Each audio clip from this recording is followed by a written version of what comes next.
Hello there, folks. Halfman here, and I truly hope you're having a lovely day. A few days ago, I managed to finish my American campaign for the first time ever. And you can check it out here. I did it live on YouTube. For those of you who are not familiar with my content, I've been playing this game for many months now on both Xsolla and Steam. This will not be a full game review because you kind of have to wait until the British campaign for that. I just wanted to talk about the current state of the American campaign and about what is right, and in particular, what is wrong with it. I'm also fully aware that this game is currently in early access and that things might change by the time you watch this. So my focus will primarily be on fundamental issues and possible solutions rather than the bugs that do exist. So without further ado, let's start. If I could choose one picture to summarize American campaign, it will be this one, the horse meme. So everything from the start up to New York campaign would be great. Then we have some slight decline with Philly, and then Southern colonies will be huge decline. And let's discuss why this is the case. Character creation gives you a chance to learn a few things about George Washington's life. Sliding through Monty Python-like animations, you're offered choices that will affect the performance of your commander-in-chief. Two last choices will greatly determine your playstyle in the early game. The first one would be choosing between $10,000, plus 25 reputation, or minus 20 tensions with the natives. Here, you can choose from one warship, Fusilier unit, or 1,000 Brown Best 69s. As you start your campaign, your first combat experience will be Concord and Lexington battle. This is a scripted battle that's a lot of fun to play and will give you some extra reputation. Initial mission's purpose would be to guide you from capturing settlements to construction of different buildings, while offering some rewards. As you're slowly unlocking your departments in headquarters, you need to balance between preservation of reputation and need for faster research. In order to recruit new regiments, you need high-ranking officers who are in turn needed as heads of departments. New regiments would need weapons and specialists. To properly equip your new regiments, you need to spend a lot of money buying muskets and cannons from the market because you have no production. So then you will lack funds to construct necessary buildings for future development. Specialists are highly sought after for both armies and construction projects. To increase numbers of specialists, you need schools, but all the buildings require construction materials, so you need to build carpenter shops. Well, at the same time, you need production buildings that require both specialists and construction material because you're running out of money. Difficult decisions will have to be made, and your choices during character creation will greatly determine your possible playstyle at the start. For example, if you opted for extra Fusilier regiment, your muskets can help you rush Boston, while extra money will help you pay for necessary equipment. But on the other hand, if you decided to get extra reputation and a warship, you are in for a slower pace campaign. As the map expands for the first time, you will be able to capture some of the enemy forts, like Fort Laval, Fort Rice in the south, Fort Montgomery. And then upstate New York, you have major forts like Fort Saratoga, Ticonderoga, and Fort Frederick. This will be the first time to actually get in contact with the natives, and you will be able to recruit some native mercenaries if you have the money and reputation.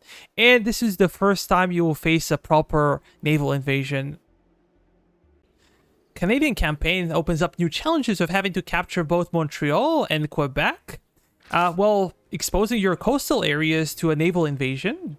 You need to act quickly before the onset of winter, when your troops will require more provisions and will attrition at a much higher rate.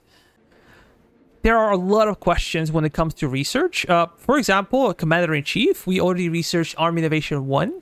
We can choose Army Innovation 2 or Continental Army next. The difference is some 25 days in the research time. With Army Innovation 2, we get the additional general in Benedict Arnold, and we're gonna get plus 5 specialists per week. On the other hand, Continental Army would provide us with artillery and skirmisher companies for our Fusilier regiments, while at the same time gifting us 2 additional Fusilier regiments in 1st New Hampshire and 3rd New Jersey. This will really beef up our army potential, especially if you're somewhere north in Canada, fighting the regular British Army or native mercenaries. I think this will be really cool to have. On the other hand, it will take more time to research, and Benedict Arnold will provide you with more flexibility. Like, without additional general, there is no way you can get into tactical battles, so your east coast would remain completely open for the enemy invasions or intrusions from the north. So Boston, Portsmouth, Falmouth might be in danger. Another good example will be Chief Engineer. We are right now researching improved infrastructure, and this will give us Lumber Mill. And with Lumber Mill, we're going to get more construction material. But the next research would be a difficult choice, because we'll have to choose between US-produced muskets and going for European manufactured one. The difference is that US muskets are easier to research by far because they're so close here. Also, they're cheaper to produce. You can produce more of them, and Virginia 76 is a goddamn good musket. But the problem is that it's a dead end. So early on, you can replace your civilian muskets. They're pretty trashy. For domestically produced ones, they're pretty good. The problem is you're going to sacrifice your long-term benefit, because European muskets are better.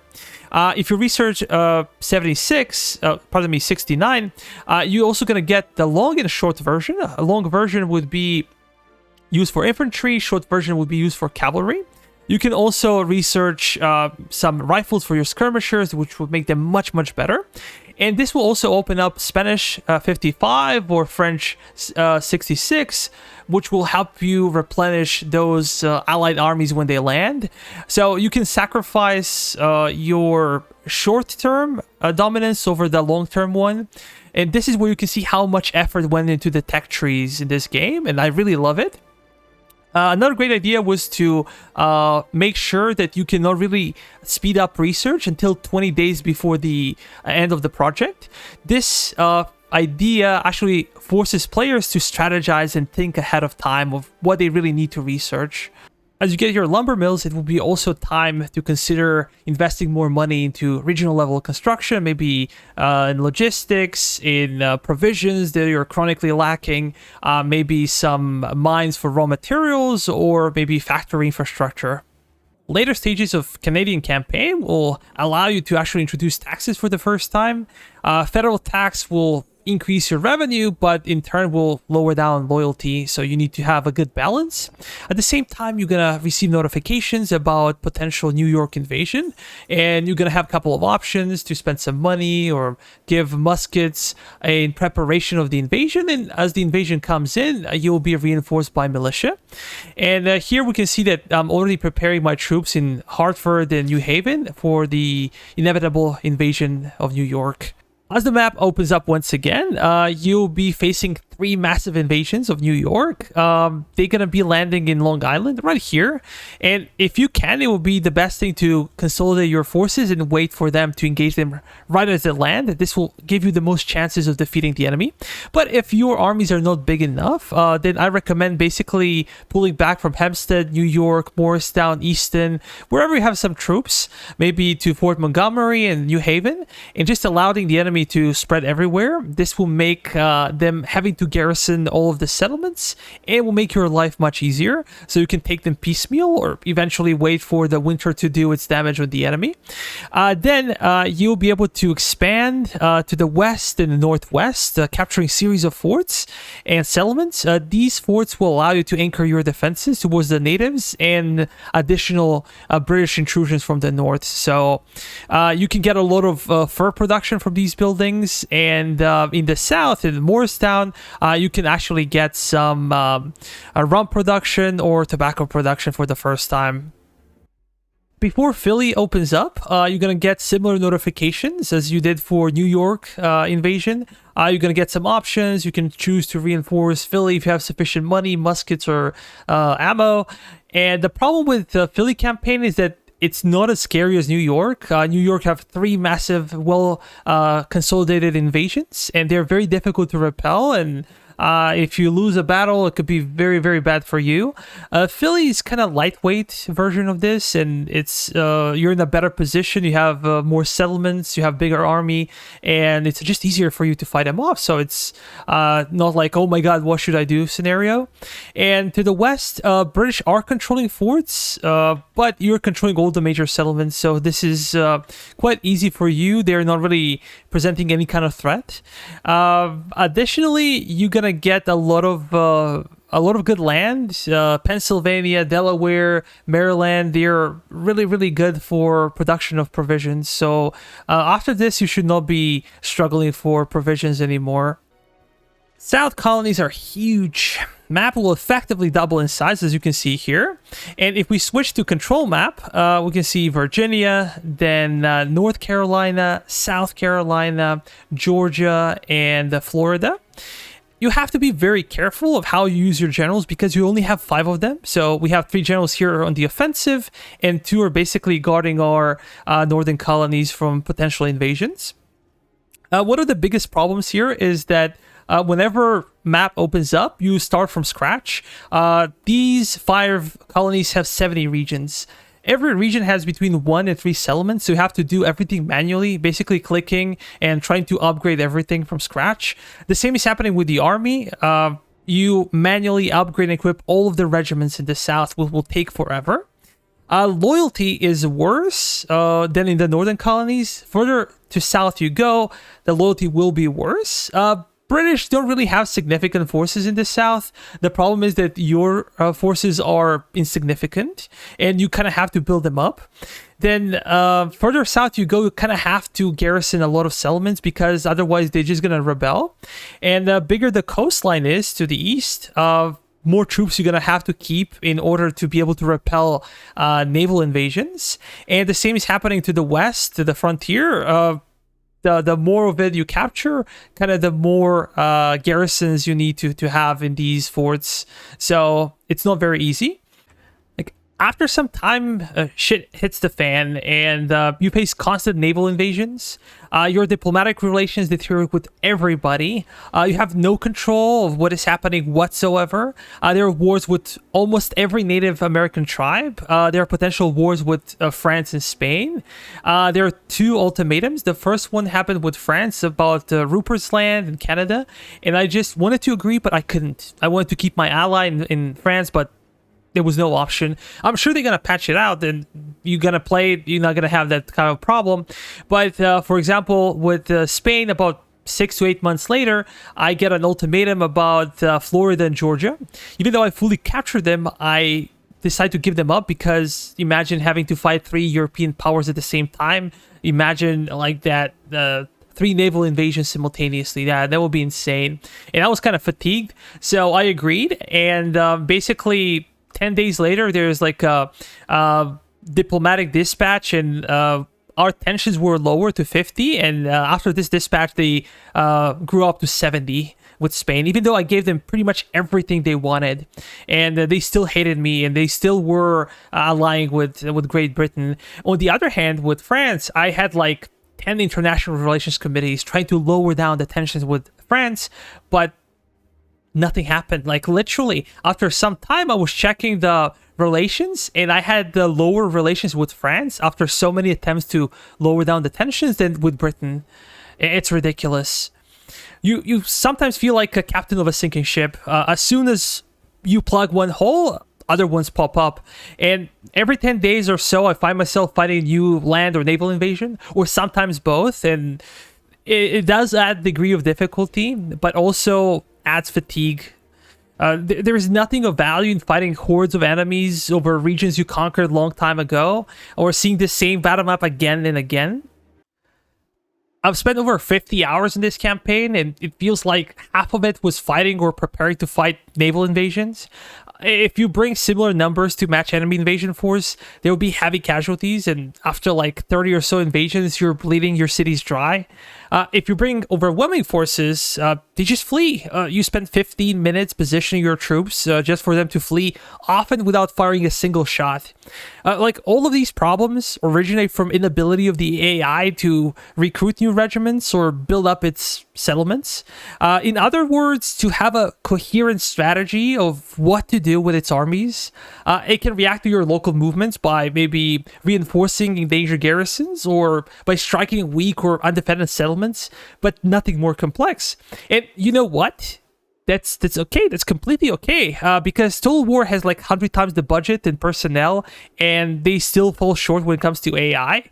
But there has to be another way to make late game more challenging and without being obnoxious. Naval invasions are annoying and grindy, and if you really need those invasions, how about making them less common but more meaningful? For example, every 6 months or so, you get a massive invasion in a late game, like 20,000 men, depending on the difficulty level. And there are events leading up to it, so there is kind of a build-up. You're warned about a month before it happens, so maybe King is ordering creation of a new army, and then 2 weeks before they come, you're kind of warned that they left the port of Liverpool, and they're coming in, and then maybe a week before you kind of find out about the destination.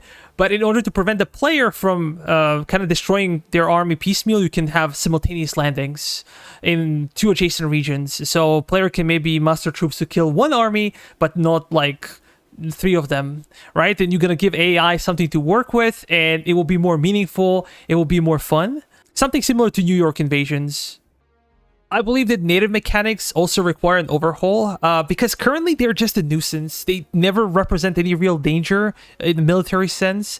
They don't consolidate their armies to attack. They will randomly attack undefended settlements, wrecking them completely, costing you tens of thousands of US dollars, construction material, time needed to construct all of these, money that you lose in revenue because you're not producing fur or not getting taxes. Also, not to mention that these regions usually require to keep a construction officer 24/7 due to their construction times being so bad, and it will take forever to kind of restructure the settlement after being sacked by the natives.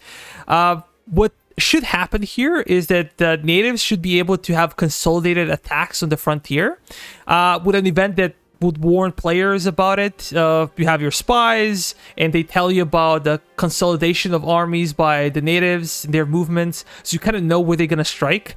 It should be similar to a naval invasion, maybe not the same. Players would be incentivized to capture, upgrade, and properly man all the forts in the frontier. Because natives lack cannons, they will have a hard time conquering these forts. Well, they will be more dangerous in the open field battles. So this is why the player should keep its border towards the forts. If the native settlement is destroyed, they should not be able to respawn and rebuild it. This should be a reward for the player because I'm sacrificing my troops. They're attritioning during the offensive operations. They're not fighting British or French somewhere else, but I'm using them to clean the native villages, so I don't have to garrison these regions anymore. And you should get some kind of reward for destroying their villages, like in construction material, I don't know, fur or something like that. I think that players should be rewarded for their success. It's June 20th, 1780, and let's speed it up. We just fought off a naval invasion. There's a patriotic pamphlet. This actually doesn't matter. It's about loyalty and French diplomatic intervention. French diplomats intervened to mediate conflicts between patriots and loyalists, attempting to find a diplomatic solution to the war. This would say here, plus 5% peace enforcement. And congratulations, victory. You as a key general or commander exhibited exceptional tactical skill and vision. Your military leadership and strategic planning were effective, resulting in victories of campaigns and battles against Britain. The victory under your leadership has led to the establishment of a more cohesive and unified United States. Through skill and perseverance, you were able to forge the colonial militias into an army that could defeat the world's best. A series of high-profile victories broke Britain's will to continue the war, and forced her to sign a peace treaty. You will go down in history as the man who won the independence of the American colonies and the first president of the United States. That's it, guys. Out of the blue. You win or you lose. There is no preparation for it, not satisfactory at all. You need to be building up to it, like series of events, one last-ditch effort from the British, maybe coordinated offensives with the natives, a challenging player to survive till a specified date, and not some random uprising where you have like 95% loyalty in the city, but you still lost it to the British, or like some dumb, ordinary naval invasion. Doesn't make any sense. Like, put some effort, guys. Diplomacy in this game is basically non-existent. International Relations Committee can just lower the tensions with a faction, but finally doesn't matter. I mentioned previously example of France and Spain and how it did not work for me. You have no ability to change the outcome. It's just an illusion. And I believe that some things should be introduced, like basic diplomatic options, like declaring war, suing for peace, trading rights. Like, if you have low enough tensions with a specific faction, why not have trade rights? So maybe if it's with the natives, you can get some passive income, nothing special. The same is with France or Spain. If you're controlling the sea trade routes, you get more money from the trade. If you don't, you get less. You can have... I don't know, maybe bribing natives to stay out of the war. Every week, you pay them with money, you pay them with provisions, you pay them with muskets, with horses, and maybe every week they're gonna ask for a little bit more. And if you decline to pay, they can declare war on you, basically. There are a lot of cool things that can be done easily without spending too much time or effort. I understand that this is a very small team and they don't really have a lot of power, a lot of time to work on additional features, but this will be great. Like right now, diplomacy is not really working. If you want to create a new regiment, you kind of have to click here, and we're going to go to infantry regiment, basically select an officer, and now every single company in the regiment will have to be selected manually. So we're going to give them maybe Brown Best 69, add, we again have to switch everything manually, which is quite annoying, to be honest. Now maybe we can go to skirmishers, give them Pennsylvania rifle. We can go to mortars, but 8 inches too small, so let's get the new one. And we're also gonna switch weapons here. Then we can get maybe Grenadier Company. Why not? Maybe give them something better, like Charleville 66. There are elites, and it takes quite a long time, even though I've been making a lot of regiments and I know everything, how I should be making them. But how about you make a blueprint? What if I just want to have 4 Fusilier companies, 1 skirmisher company, 1 artillery company? Or maybe I want to have, I don't know, all 6 Fusilier companies. I can have like a specified blueprint. I can name it specifically. I just click here, select an officer, and select the blueprint, and in like 2 seconds I can create a new regiment. This will be so much faster. We're looking at New York Militia Regiment, and if I wanted to replace their outdated civilian muskets, I kind of have to click on each individual company and just select new type of musket, the same as with this one and this one. This is not too difficult, to be honest, but we have 102 regiments, and we have 43 militia regiments. And imagine having to chase after each individual one, looking on the map and fighting them and trying to replace them manually. It will take forever, and it will be a like real pain in the ass. But what if we can do it faster? What if there is like a button for automatic weapon replacement? I was not thinking about changing the regiment level weapons, but how about companies? I have militia company. If I click here, maybe there can be like a button, and I can change for every single company. Every single militia company, I can replace the weapons that I choose.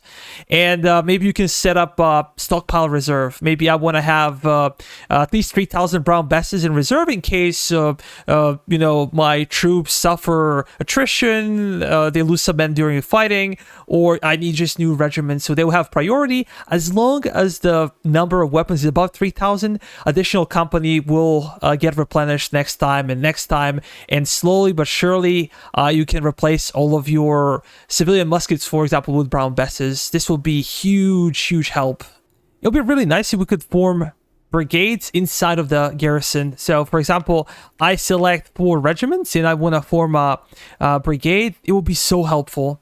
Sometimes, like, if you need to quickly get out and there are a lot of different units, you cannot really get a brigade because sometimes different units would interfere. Like, we cannot form a brigade with cavalry regiment.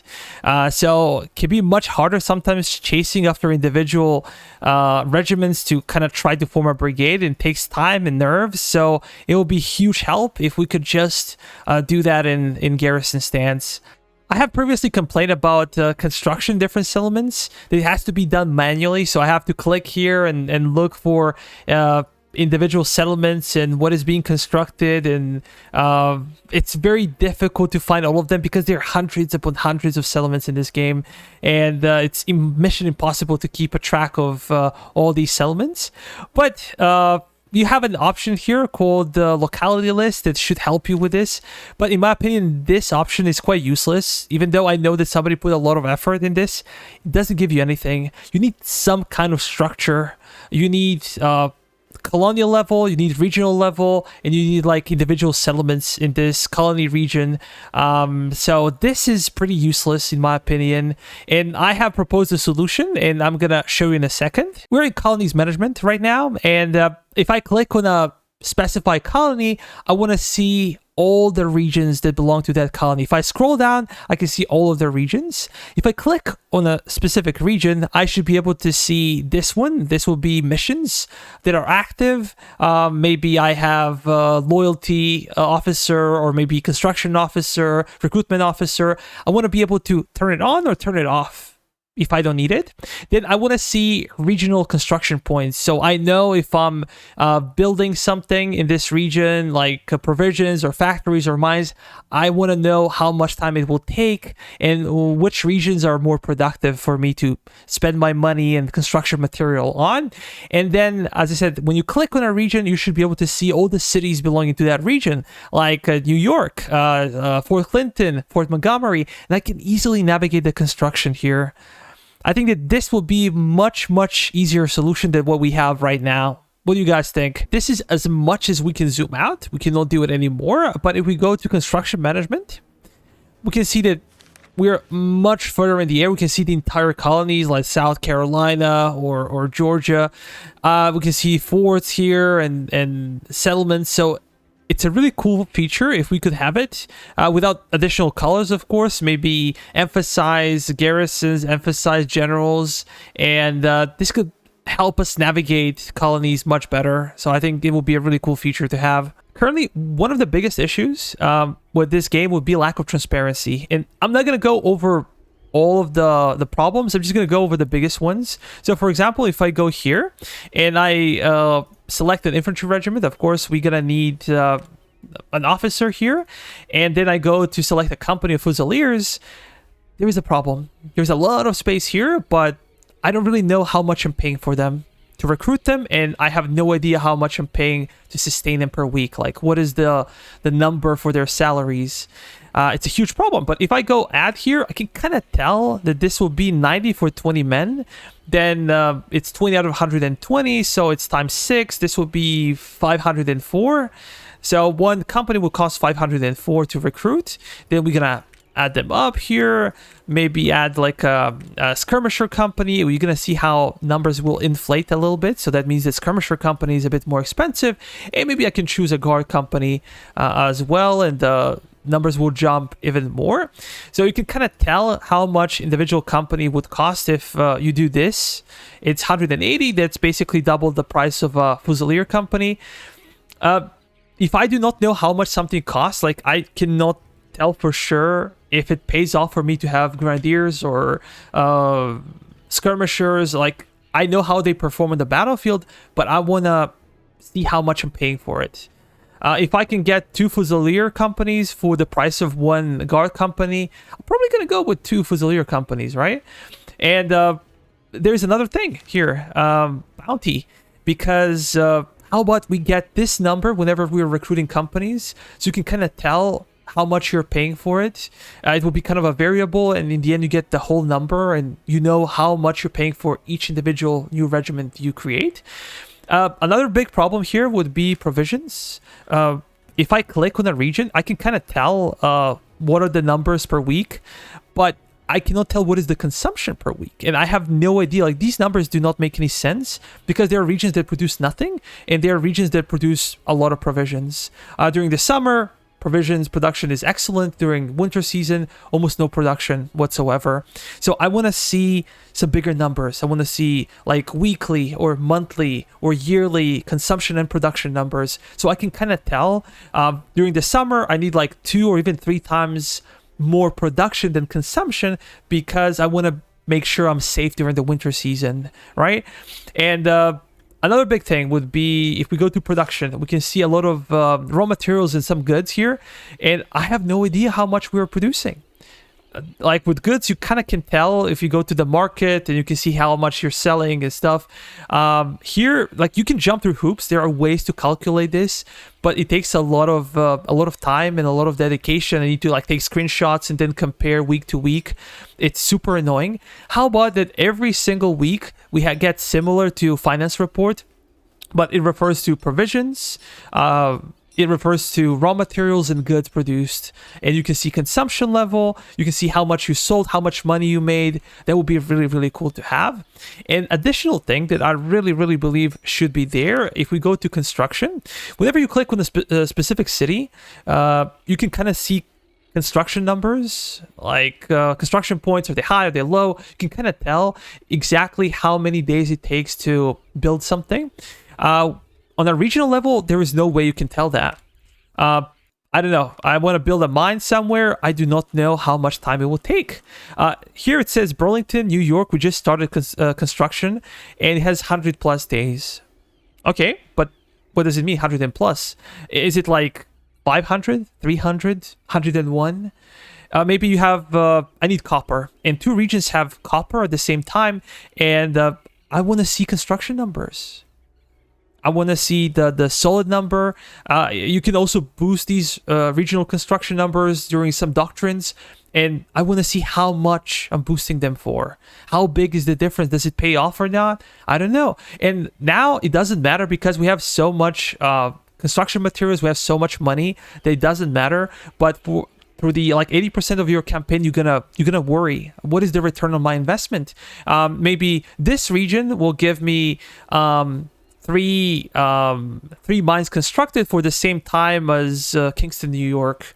Maybe it will take 3 times as much to construct a mine here than here, and it will be a huge difference in return on your investment. And it's not so difficult. These numbers are already in the game. How about you make them transparent so player would know what to do? I feel like battles are repetitive. I understand that this is no Warhammer. Armies of this time period used to fight in a more uniform manner. Maybe natives would be an exception. But you have your light infantry, your skirmishers, your cav, your artillery. But can we make things spicier? Like maybe having proper formation for your infantry. Maybe being able to manually switch between column and line. Column would give you maybe faster movement, would kind of lessen your flanks so you can easily move through narrow gaps in the enemy lines.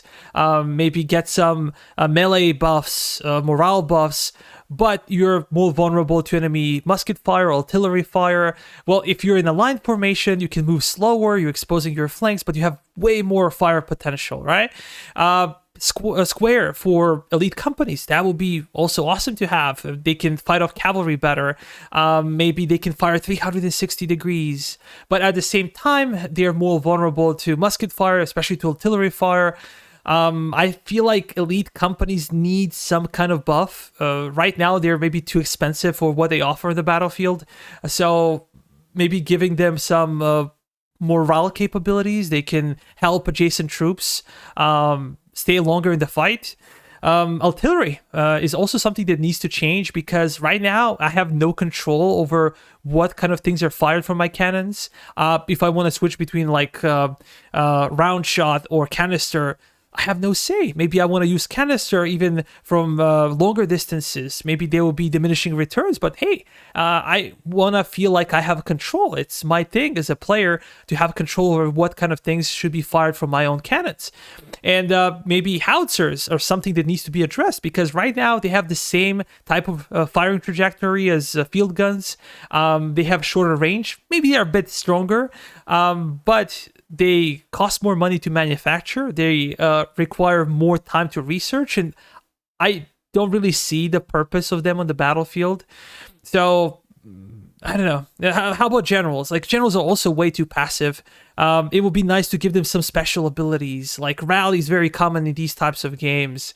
Or as your general progresses, you can add something more, like maybe scouting ability, where their view range is doubled, but maybe there's a debuff. They have to stay in place for like 30 seconds, for a minute. So there are things that can be done that can make the game much more interesting and battles much more interesting.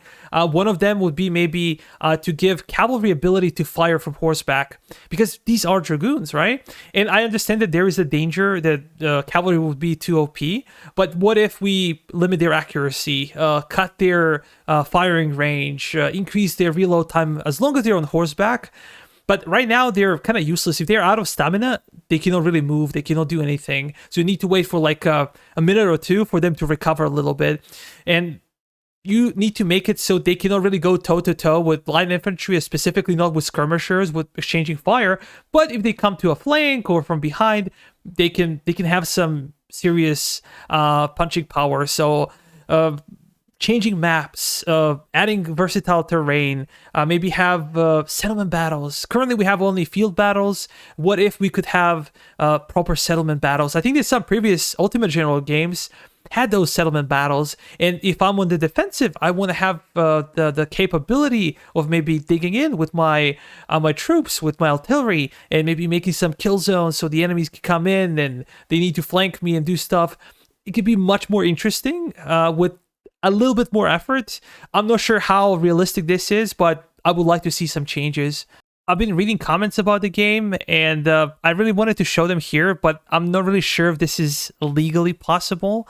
Maybe I need to blur out the names of commentators, and I don't really have time to do that. So if you guys want to check it out, go on Steam and see the reviews. Currently, it's about 70% positive, which is not bad. People have been complaining a lot about the price, and I kind of agree. I think that $50 for only American campaign is too much. But there are also a lot of people complaining about the game being too difficult, even on easy difficulty mode. Usually about invasions, or sometimes British reinforcements popping from thin air, which does happen when you're trying to take some forts or settlements. The problem with this type of game is that there is high barrier to entry, which is true for most strategy games, but in particular for this one, because in order to have fun, you need to be able to handle fundamental mechanics. That means maybe recruiting troops, fighting, providing them with weapons, producing weapons, researching, then ammo, provisions, construction on a city level, on a regional level, taxes, loyalty. There's so many moving parts that you need to understand in order to start having fun. And your average Joe doesn't have tens of hours to figure this out. And how do I know? Well, basically, if we go here to my economy tutorial, it has over 3,500 views. So you can see some valuable statistics here. All of the viewers are male, and between the ages of 25 and 54. These are working age men. These are people that maybe are married. Many of them probably even have children. That means that their free time is non-existent. Maybe they can spare couple of hours per week playing their favorite game, and if their favorite game is super difficult to play, even on easy difficulty, or there are no in-game tutorials that can explain these mechanics in a normal fashion, I'm afraid that many of them just gonna drop. And you can see some people leaving comments after like playing 2 or 3 hours, and usually these are negative reviews. So having better transparency in the game is not difficult to achieve, while also giving them proper tutorials and making easy actually easy, so people can have like a cakewalk. Because guess what? Not many people are very competitive. They're not gonna play on ultimate difficulty.